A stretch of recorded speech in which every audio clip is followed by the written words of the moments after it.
Well, hey there, people. I've got this rich solar 100-watt polycrystalline solar panel. And let's pull it out of the box. And it looks like it's packaged okay. And got the cables connected there. Back looks alright. Front looks alright. Although they sell this as a 12-volt charger for a battery, the open circuit voltage is 22.6 volts. So you do need a charge controller. You cannot just hook this directly to a car 12-volt battery. Alright, well, we got it in direct sunlight. Let's see how many volts we get out of this thing. Alright, got my voltage meter. Got a couple of MC4 ends. Okay, I have already bared the wires on these MC4 ends. And let's put the meter on 20 volts DC. Let's see what we get. Alright, so we got it hooked up, and we've got the negative on wrapped around there, and the positive we'll put here. Overload. Oh, probably too many volts. Let's move it to 200 volts on the meter. Try that now. 20.9 volts. Okay, well, the open circuit says 22.6, so it isn't quite putting out as much. Okay, so we have this solar charge controller. It's a really cheapy one. I don't even see a name brand on it. It just says battery solar TM2030. So this side, you connect the battery. This side over here, you connect the solar. There's these little pins over here. You can move it up or down for 12 or 24 volt systems, or battery is flooded acid or AGM. We're going to leave it in the 12 volt configuration. We're going to hook our positive and negative in here appropriately. This is the solar side. And then we're just going to tighten them down nice and snug. Theoretically, we should get a 12 volt battery voltage on this side. And it seems we are not. That is 0.19. My guess is that in order for this to work, it has to be connected to an actual battery that already has voltage in it. Unlike hooking directly to the solar panel, this thing right now is putting out, 20 volts, and it's coming into here. But this side needs to be registered as a battery, apparently, unless it just doesn't work. And we will find out. Let's get us a battery. Well, I found a battery, but the voltage was too low to even start the charger. So I did kind of like what someone might do when they jumpstart a car with a DeWalt battery. I hooked the 20 volt solar panel directly to the 12 volt battery, and what happens is you've got 20 volts pouring into this 12 volt battery, and it will theoretically rapid charge it, and within 5 to maybe 10 minutes we will have a enough voltage to get the charger going.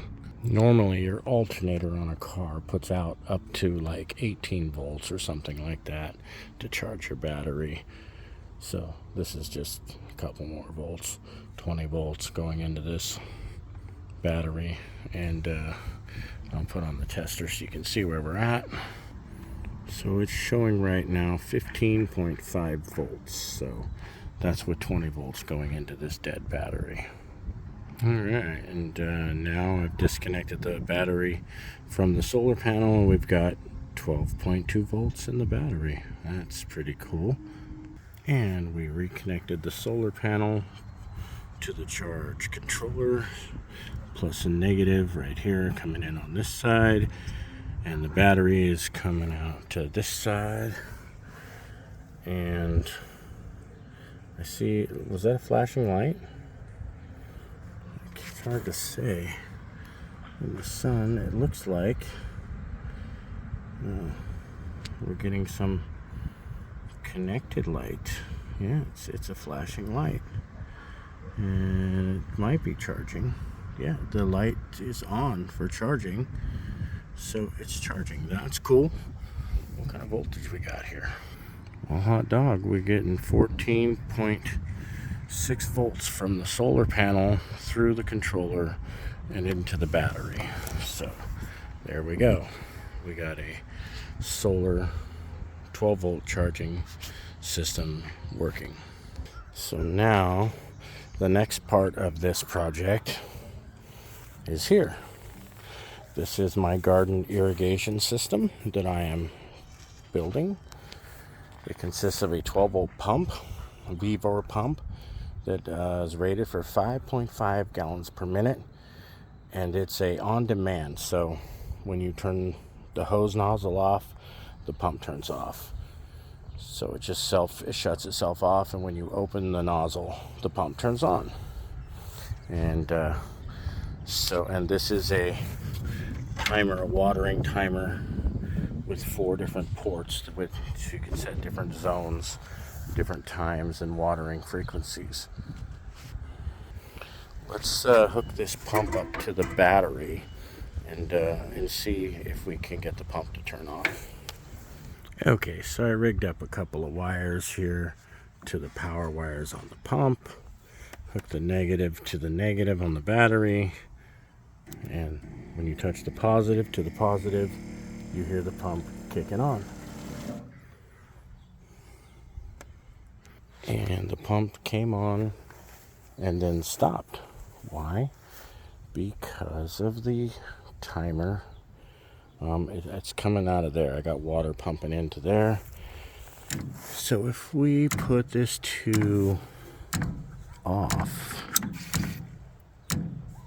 often, runtime, set, auto, manual. Oh, there's no batteries in the controller.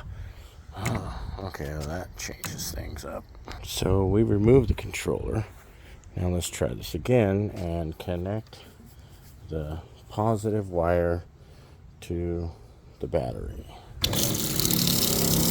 can see it's pumping water like it should.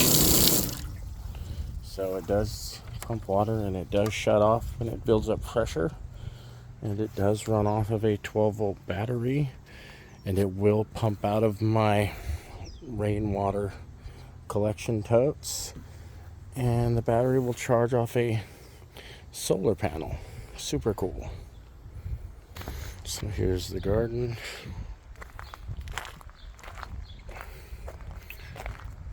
Still gotta fence it in. Here's my grape. This is the corn. And here's 7 times 330 gallon water totes.